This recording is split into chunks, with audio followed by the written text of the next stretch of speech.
Welcome to part 2 of the logarithmic product property. Alright, just learned this property right here, and we kind of went through a couple steps to understand how it works, and then at the last example I showed you why it made sense. Alright, now maybe another thing you might be wondering is can you add something like this: log base 3 of x plus log base 4 of 20?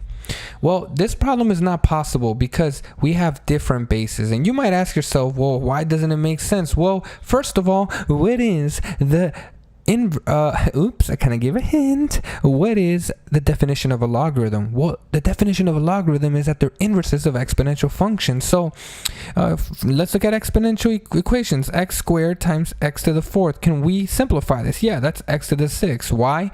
Well, we have two x's multiplying, four x's multiplying by themselves. X times x times x times x, that's x to the sixth. Well, how about x squared times y to the third? Well, we can't combine these because they don't have the same bases. That's why whenever we deal with logarithms and we're using these properties, slightly different, similar, we can't combine them if they have different bases here. Okay, so with that being said, that's just a disclaimer. You should have written that down. I'm just going to erase it, and let's begin. So the next video I want to show you is, in the previous video I showed you problems where we had something like log base 3 of 2x plus log base 3 of y, and the answer to something like this would be log base 3. Well, you have 2x times y, so that's just 2xy. Well, what if I give you, I guess you could say, the simplified? What if I give you the simplified log,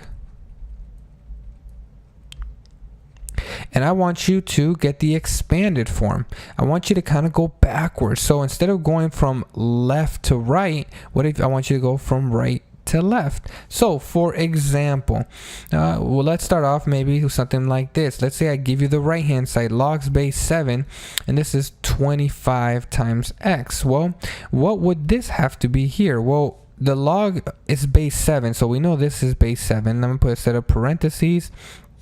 I know it's multiplying, so I know that's got to be a plus, and then log base 7 here. All right, well, we have 25 times x. Well, we know these two things, the a and the c, need to multiply. The a and the c need to multiply to give me my resultant side. So 25 times x, well, the 25 then has to go here, and the x has to go here.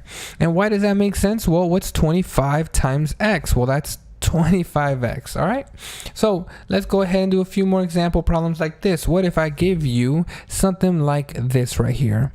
Let's say I give you log base 3 of x times y times z, and I want you to rewrite this into its I guess expanded form, kind of make everything have multiple logs. Well, you can do this in multitude of ways. So we know it's going to be log base 3 plus log base 3, and then I'll put some blanks here, plus, because we know it's multiply. Well, we have three things multiplying, x, y, z, so let's take it step by step. Maybe I'll have the x be the first one, and I'll have the y times z be the second. All right, well, we still need to expand this because there's still a y times a z. We want this to be in its most expanded form. I want everything expanded as much as possible. So we're going to get log base 3 of x plus log base 3 of y plus, again, we're just repeating the whole process again twice, log base 3 of z. And now I've fully expanded my logs out.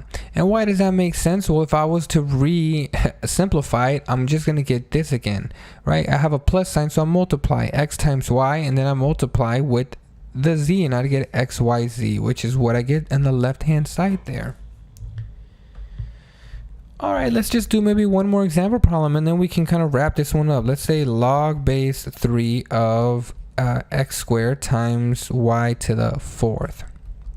All right, well, we're going to get log base 3 blank plus log base 3, and we'll put some parentheses around the inputs. Well, I see the multiplication symbol, and the first thing in front of the multiplication symbol is x squared, and this is y to the fourth. Cool. All right, well, this is clearly simplified, but you wouldn't believe it, but we can actually continue to simplify this. So let me show you. We have log base 3. The x squared is the same thing as x times x, and we get plus log base 3, and we have y to the 4th, which means we have the y being multiplied 4 times. Okay, well, since this is a multiplication, I can actually write this out as log base 3 of x plus log base 3 of x plus, and this is 4 y is being multiplied. I can expand this out to be log base 3 of y plus log base 3 of y plus log base 3 of y plus log base 3 of y 4 times. 1, 2, 3, 4. All right, so you can see a problem like this can get kind of complicated. It kind of looks a little sloppy, but you can kind of get the idea. But as long as you can get to here, I think you're going to be on the right path. All right, just a little example problem. Hopefully you have yourself a wonderful day watching these videos.